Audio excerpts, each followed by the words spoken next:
What if one of the world's most powerful bunker buster bombs struck a mountain that had been hiding secrets for years? And what if the biggest surprise wasn't the explosion itself, but what happened afterward? Recent military operations have once again shifted global attention toward Iran's deeply protected underground facilities. These sites have long been viewed as symbols of the country's strategic defense, built beneath layers of rock and reinforced over many years. But after reports of powerful strikes using some of the largest conventional bombs ever deployed, a much bigger question emerged. Did the attack actually achieve its objective? Or did it reveal something no one expected? You're watching HM Frontline, where we bring together publicly available information from multiple reliable sources to help explain today's global events.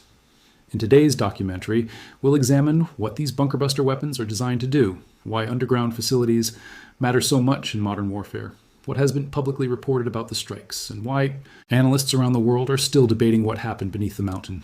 This story isn't only about a single military operation.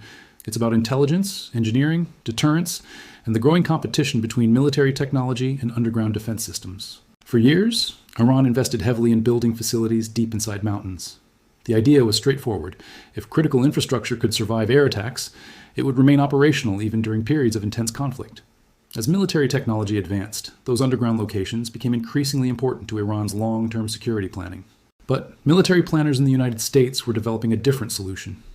Instead of relying only on larger explosions, engineers focused on weapons capable of penetrating layers of rock and reinforced concrete before detonating. The goal was not simply creating a massive blast above ground, it was delivering force directly to hardened underground targets. That concept eventually led to one of the most powerful conventional bunker buster weapons ever built. The question now is whether even that level of firepower can overcome years of underground engineering. And that's where this story becomes far more complicated than the headlines suggest. To understand why this story attracted so much international attention, we first need to understand what was reportedly hidden inside these mountains. For years, intelligence agencies and independent analysts have pointed to a network of underground facilities that Iran says are designed for defensive and peaceful purposes. At the same time, some Western governments have argued that certain locations could support sensitive military or nuclear-related activities. Those competing claims have fueled years of international tension. Regardless of which interpretation is correct, one fact has remained consistent. Iran spent years expanding and reinforcing underground infrastructure. Instead of building everything on the surface, engineers reportedly carved tunnels deep into solid rock. Heavy blast doors, reinforced concrete, multiple access routes, and natural mountain protection were all intended to make these sites extremely difficult to destroy from the air. Why invest so much effort underground? Because modern warfare has changed. Satellites can monitor large military bases. Drones can identify equipment. Precision-guided weapons can accurately strike visible targets from long distances. Going underground reduces those risks. It forces any attacker to solve an entirely different problem. Destroying a mountain is very different from destroying a building, and that's exactly why bunker buster weapons were developed.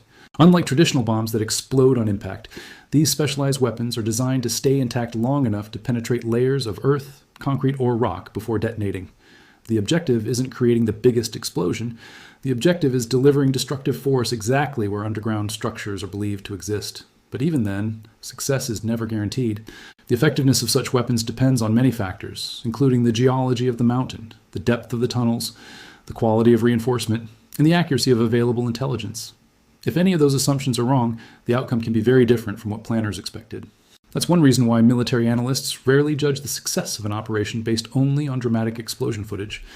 The real question comes afterward. Was the intended target actually damaged? Were critical systems destroyed?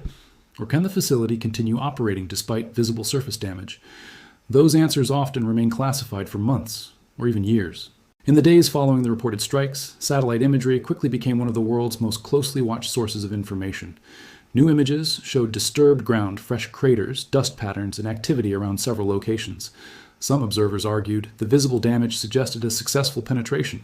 Others warned that surface images alone cannot reveal what happened hundreds of feet below ground. That disagreement is important. Satellite photographs can show changes on the surface. They cannot automatically confirm the condition of deeply buried chambers. And that uncertainty created a second battle, not on the battlefield, but in the information space. Governments released carefully worded statements. Military officials emphasized different pieces of evidence. Suppose, purely as a hypothetical, that a prolonged ground war did occur. Military analysts point to several possible consequences. First, such a conflict would require enormous resources. Modern warfare consumes precision weapons, armored vehicles, logistics, personnel, intelligence assets, and industrial production at extraordinary rates. Second, concentrating military forces in one theater inevitably limits flexibility elsewhere. Resources committed to one region cannot easily be used simultaneously in another. That reality affects strategic planning across multiple parts of the world. Third, energy markets could experience prolonged instability. The Strait of Hormuz remains one of the world's most important oil shipping routes. Any extended disruption there has the potential to affect global energy prices, transportation costs, inflation, and household expenses far beyond the Middle East. These risks are well understood by governments and financial markets alike. There is another question receiving increasing attention. How would America's strategic competitors respond if Washington became tied down in a long conflict? Some analysts argue that countries such as Russia and China could benefit indirectly if the United States devoted substantial military and economic resources to one prolonged theater. Others disagree, noting that wider instability creates uncertainty for every major power. Either way, prolonged wars often reshape global alliances in gradual rather than dramatic ways. Trade agreements change. Investment flows shift. Military partnerships evolve. Currency arrangements slowly diversify. None of these developments happen overnight, but together they can gradually alter the balance of international influence. Domestic politics would also play a major role. History shows that lengthy overseas wars often become increasingly controversial as casualties rise and costs grow. Public opinion can shift. Budget priorities change. Political divisions deepen. These pressures influence future policy decisions regardless of which party holds power. For that reason, military strategy cannot be separated from domestic politics. The two are closely connected. Of course, there's a powerful counterargument. Many defense experts believe the United States has learned costly lessons from Iraq and Afghanistan. They argue that the financial burden, difficult terrain, and political consequences make another large-scale ground invasion highly unlikely.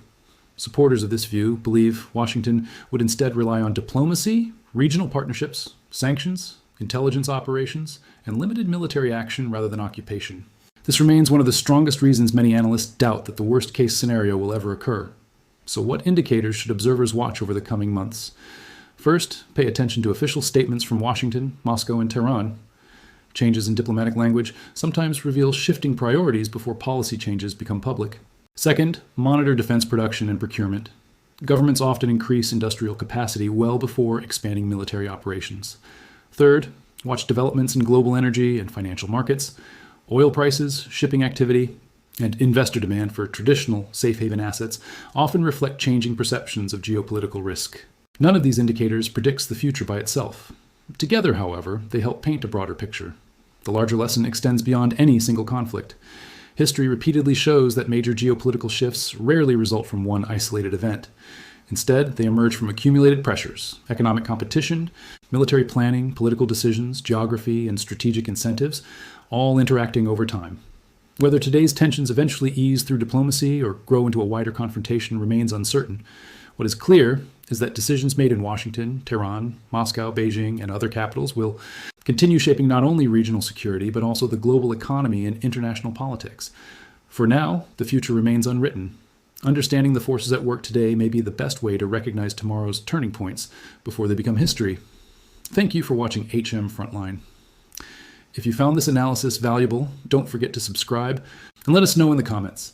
Do you believe diplomacy can reduce today's geopolitical tensions? Or do you think strategic competition will continue pushing the world's major powers toward greater confrontation?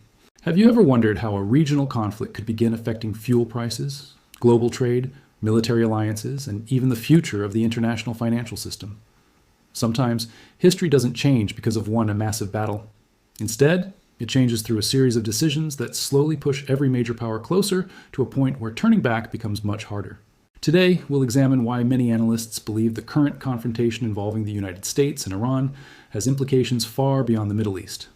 More importantly, we'll explore one scenario that some geopolitical observers argue could dramatically expand the conflict, while also looking at the arguments against that prediction. You're watching HM Frontline, where we bring together publicly available information from multiple reliable sources to help explain today's global events. To understand today's situation, we first need to step back and look at the broader picture. Over recent months, the confrontation between the United States and Iran has grown steadily. Military strikes, attacks on regional bases, tensions around the Strait of Hormuz, and rising energy prices have all contributed to an increasingly unstable environment. At the same time, Washington has devoted enormous financial and military resources to operations connected to the conflict.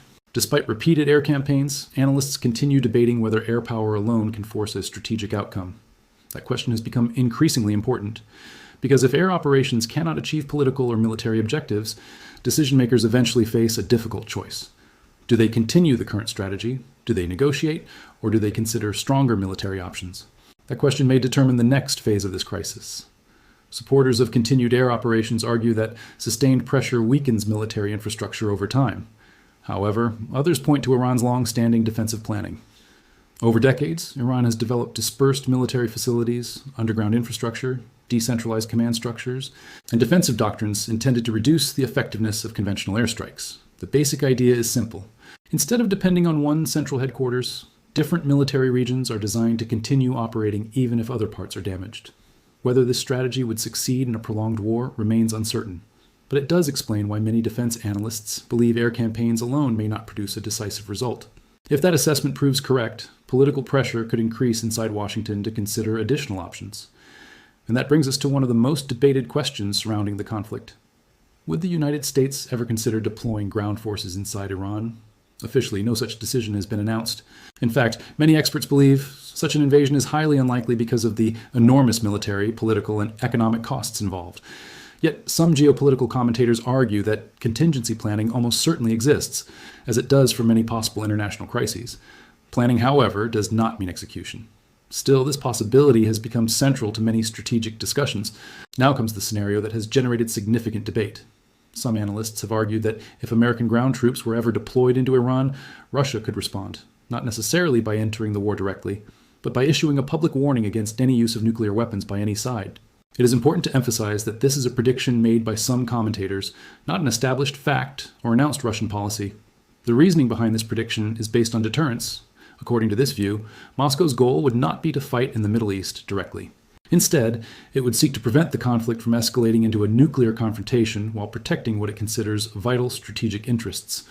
Whether Russia would actually take such a step remains unknown, but understanding why some analysts think it might requires looking at geography.